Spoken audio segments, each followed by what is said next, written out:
WMDT 47 News, live at 11.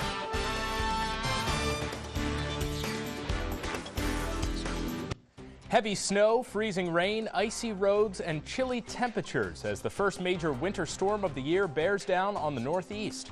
But what can we expect here on Delmarva?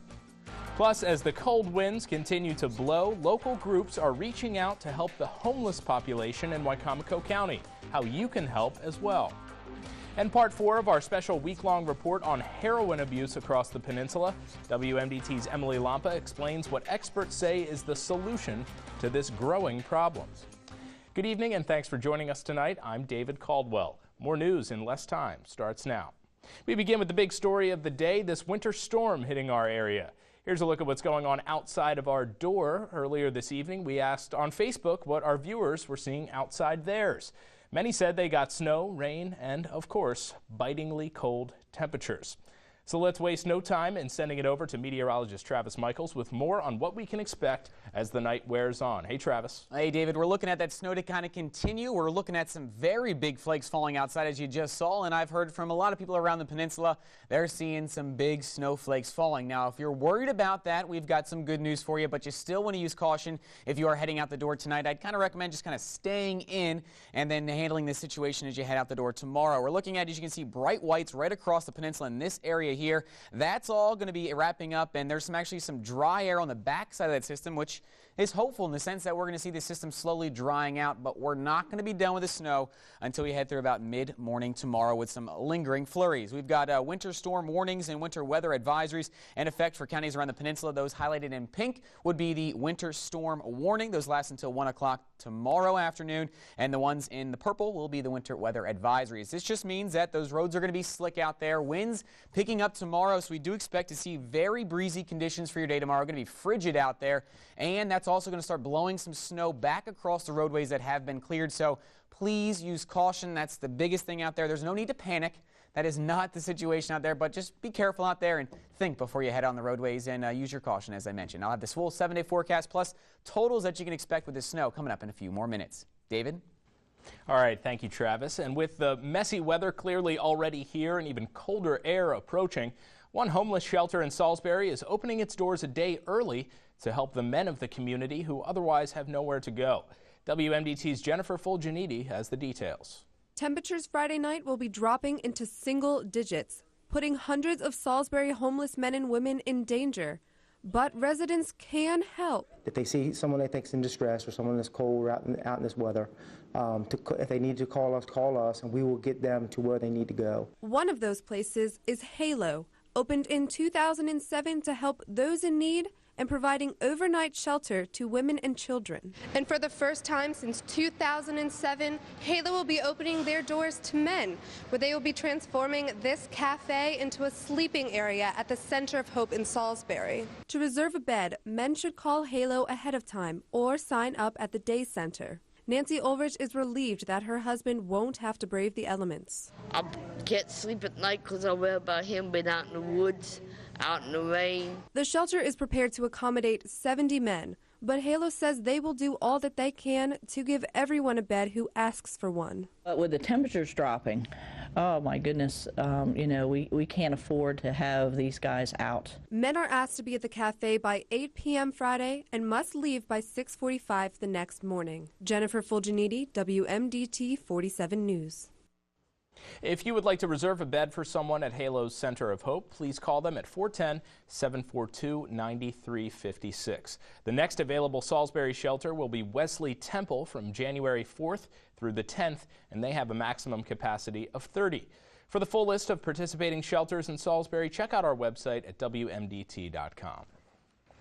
Delawareans could soon be forking over tens of millions of dollars in electric bills. That's the claim of a lawsuit against DENREC and Secretary Colin O'Mara after their decision to raise carbon dioxide permit fees. The suit from the Cesar Rodney Institute claims the organization violated the state's constitution by issuing the regulation without the state legislature. A call to DENREC was not immediately returned. For more on this, plus any of today's local headlines, just head to WMDT.com. Staying in Delaware, a new year means new laws in the first state.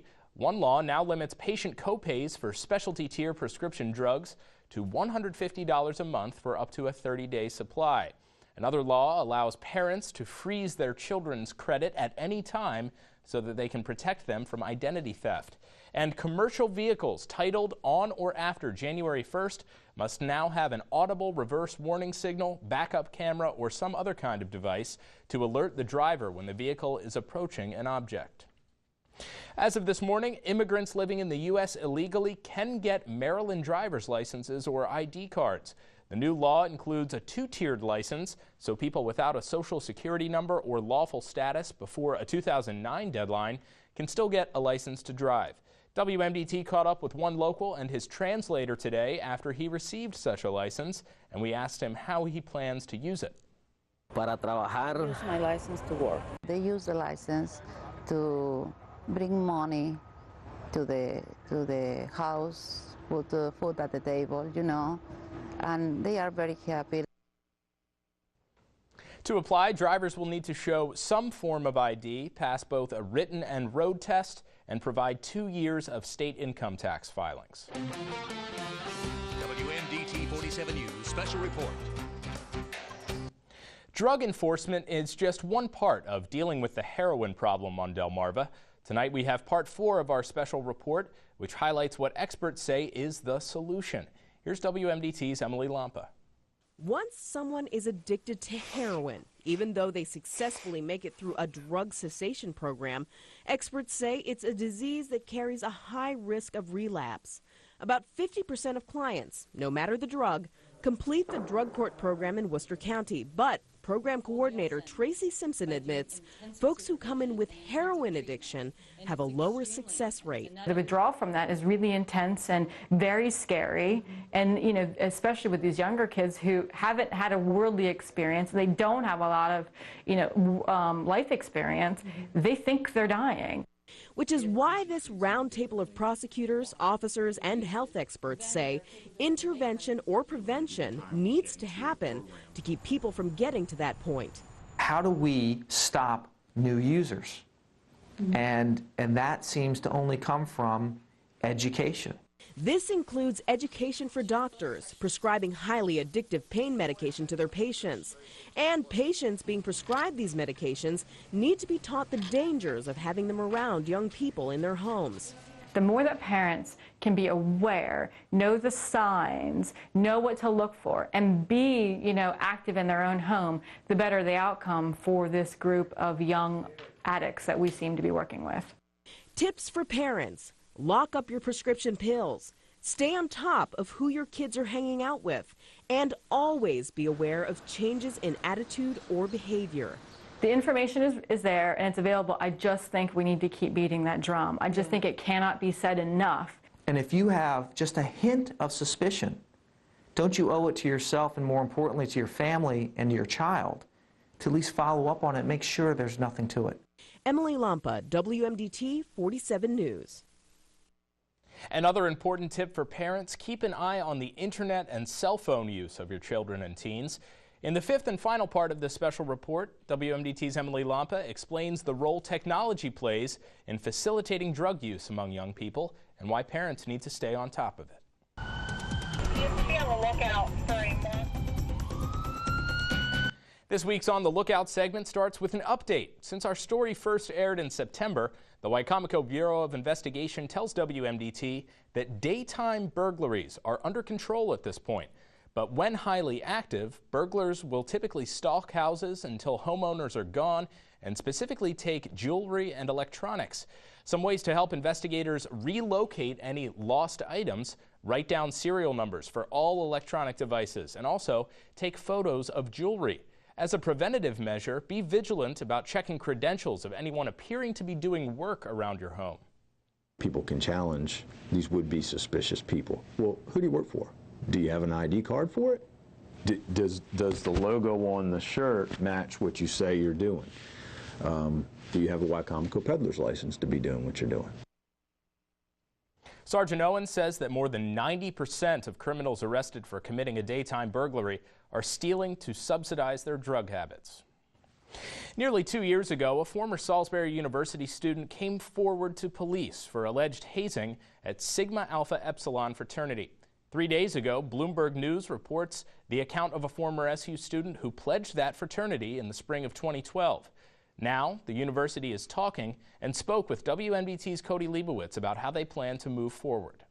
March 16, 2012, the day that alleged hazing happened in a Salisbury University fraternity, Sigma Alpha Epsilon. It was reportedly the fraternity's family night, where pledges were forced to drink a potentially lethal amount of alcohol and were dehumanized. It's unacceptable.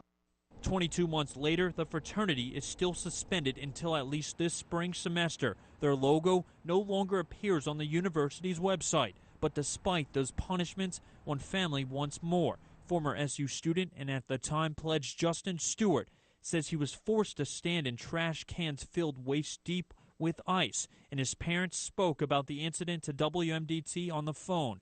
They told us, quote, Justin doesn't want anyone to go through what he went through and have their lives jeopardized.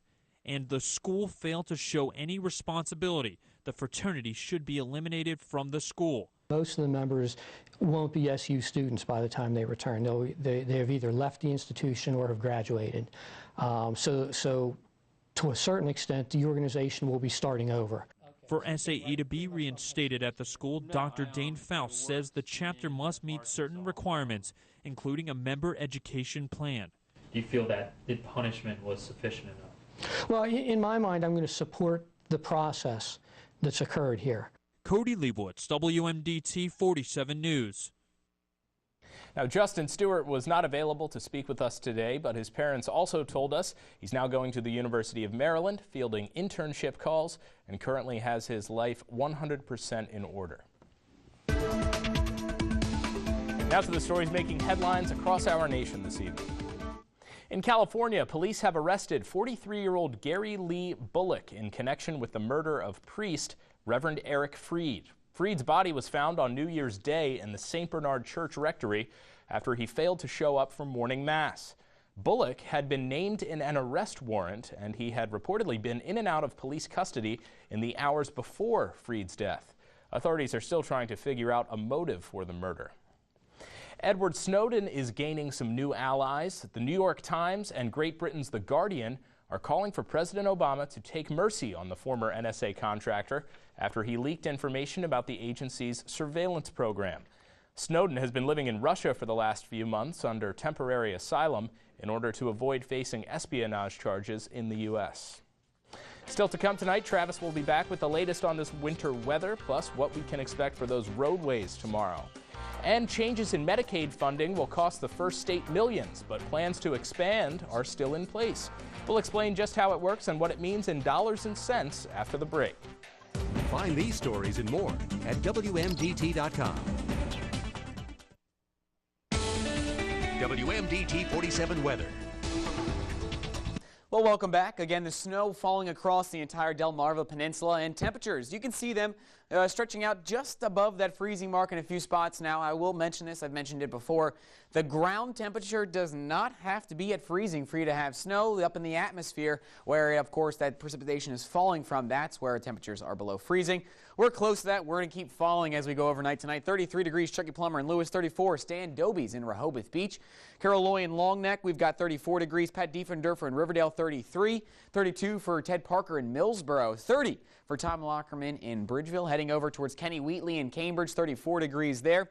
Right at the freezing mark for Lane in Hebron, and Tom Hubrick in Waterview, 41 degrees. Now, we've talked to a lot of the weather watchers out there telling us that they are seeing some accumulation of snow, that changeover happening between about 8 and 10 o'clock tonight, and we've already seen the changeover here in Salisbury. Also something to note as you potentially may be driving around tonight, visibility is being reduced because of that falling snow and the winds blowing it around.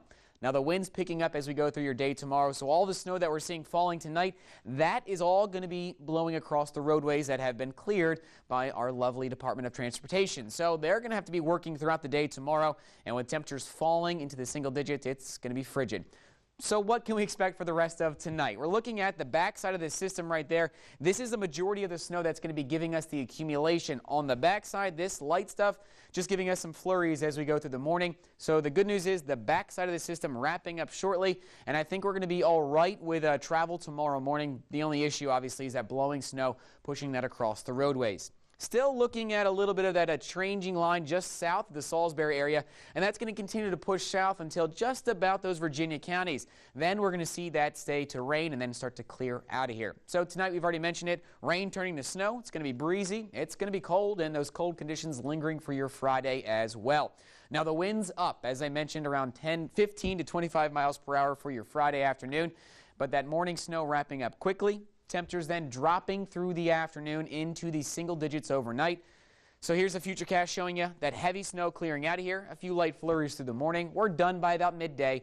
Skies clear out after that. High pressure moves back into the area, and this is what we're looking at for some snow totals before we leave you here and head over back to David. A dusting south in Northampton and Accomack County. 1 to 2 for Salisbury and 2 to 4 for further north. David? Alrighty, thank you, Travis. And here's a look at what's going on in the world of health. When students across the country return to the classroom after winter break, they could be better protected against allergic reactions. A new federal law urges schools to stock epinephrine injectors, or EpiPens, for general use, not just for those with specific food allergies. Experts say the number of children with food allergies has gone up 50% in the last 17 years, and a growing number of children are having their first allergic reaction at school. The number one risk factor that occurs in death from a food allergy reaction is delayed administration of epinephrine. There's no reason why we shouldn't have something in schools that could save a child's life. Maryland already has a law requiring each county to establish a plan for the medication, and Delaware has a similar policy. Virginia, however, does not. A change under the Affordable Care Act will expand Medicaid, but at the same time could leave Delaware needing $25 million to fund existing Medicaid enrollees. People who have been covered by Medicaid up to this point will still be covered, but the state will no longer get as much federal funding for that group. While that contribution will shrink, federal funding will pay 100% of coverage for the nearly 30,000 people who are newly eligible under the Affordable Care Act.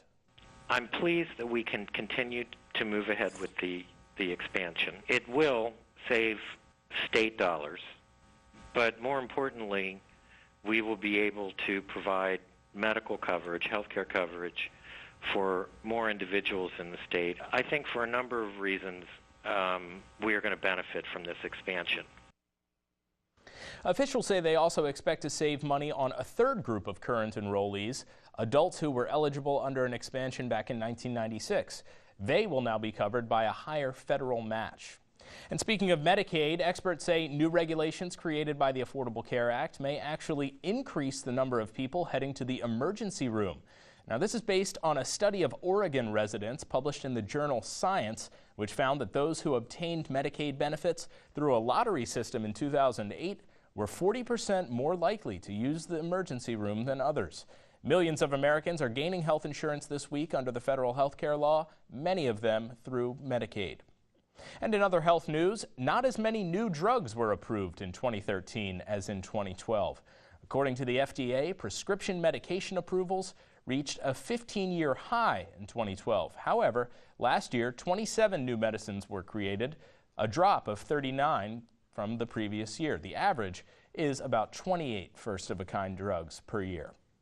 Well, coming up, higher education could mean higher expenses, but one local organization is looking to help students find scholarship money. Those details are straight ahead. Plus, did Maryland finally pull out a win, or did Delaware once again take both the proverbial and literal cakes at this year's Governor's Challenge? Find out after the break. WMDT 47 News, Delmarva's choice for more news in less time. Welcome back. Here's a look at what's going on across Delmarva in County Connection. For the first time in 4 years, Maryland took the cake, well, pie, in last week's Governor's Challenge. There will be no Maryland Smith Island cake heading to the Delaware State House. Instead, a Delaware peach pie will be brought to Annapolis to celebrate the state's victory over Delaware in the 4th annual basketball tournament. On December 28th, Maryland clinched its first Governor's Challenge trophy, winning 11 games to 9. Students and parents looking for additional financial aid, listen up. This Saturday, the Delmarva Education Foundation is hosting a financial aid and scholarship search workshop at the Center Branch of the Wicomico Public Library. It all starts at 1 p.m. and registration is required, so be sure to call 410-546-5397 to reserve your spot. And remember, students will have the opportunity to connect with more than 20 sponsors representing more than 100 scholarships at DEF's Scholarship Fair, which takes place on January 11th at the Center at Salisbury. For more information, check out 47 web links. Well, from dresses and diamonds to rehearsals and receptions, planning a wedding can be stressful, to say the least. Thankfully, the Delmarva Bridal Showcase is coming to the rescue on Sunday, January 5th at the Wicomico Youth and Civic Center. From noon to 4, there will be fashion shows featuring bridal gowns, bridesmaids' dresses, tuxedos, and even what they call honeymoon attire. Cake and catering vendors will also be on hand. Tickets for the showcase are $8 in advance, $10 at the door. To get your tickets, visit delmarvabride.com. WMDT 47 weather. Well, I've mentioned it a few times so far this forecast. We've got very, very breezy winds tomorrow. That's going to be playing a big role in recovering the roadways. With falling temperatures, they're going to get very slick. Also, bringing some big waves to the water surrounding the peninsula. 7-foot chop on the Chesapeake Bay. Gale warning through the afternoon.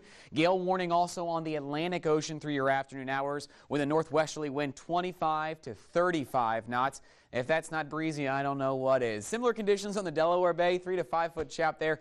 Gale warning through the afternoon. So pretty much the story is if you don't have a boat that can handle these strong winds and these choppy seas, I'd recommend just taking a day off, enjoy your Friday. And now temperatures falling through your Friday afternoon, so we're not going to be above freezing for your entire day, which means any precipitation on the roadways as we speak is going to be freezing, so please use some caution driving around tomorrow. Well, sunshine's back, though, as we head into your afternoon. We'll be right back with your Hollywood headlines. You're watching WMDT.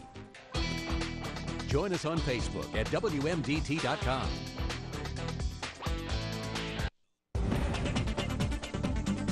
Here's a look at your Hollywood headlines tonight.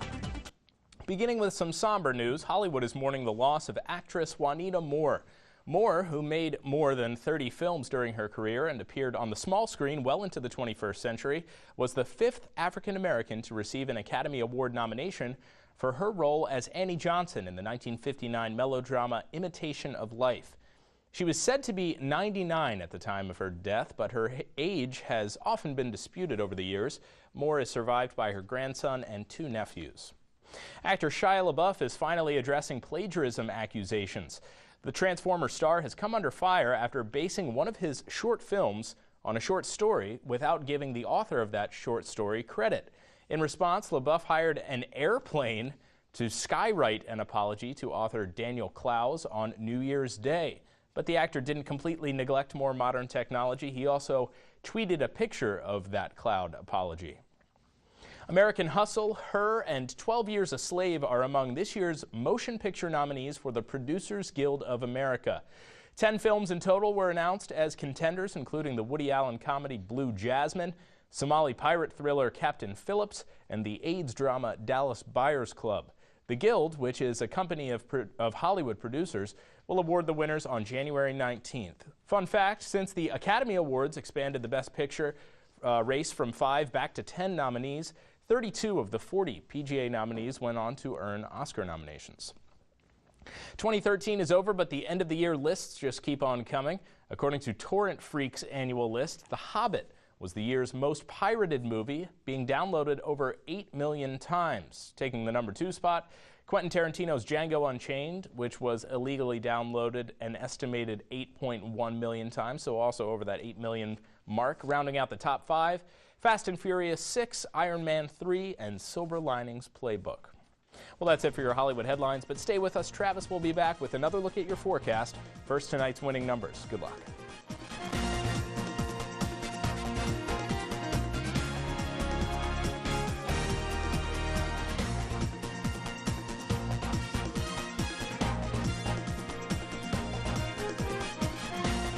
WMDT 47 News, Delmarva's choice for more news in less time. Hairstyles, brought to you by Designer's Edge. Welcome back. Well, as we told you before, and as you can probably tell just by looking out the window, we are in the thick of this winter storm. Travis is outside on the plaza for a final look at our forecast.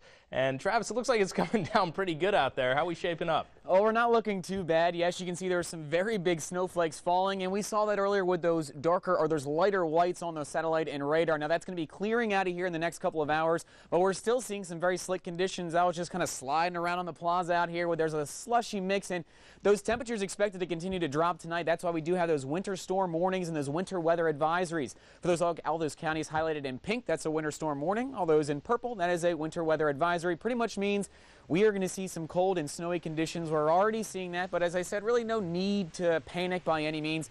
This snow wrapping up in the next couple of hours, and then we're going to see the skies actually clearing tomorrow afternoon, but very, very frigid conditions for your Friday tomorrow. Temperatures falling to today, so please use some caution if you are going to be heading on the roadways. They're slick already, so, slow down and take your time getting to where you're going. David?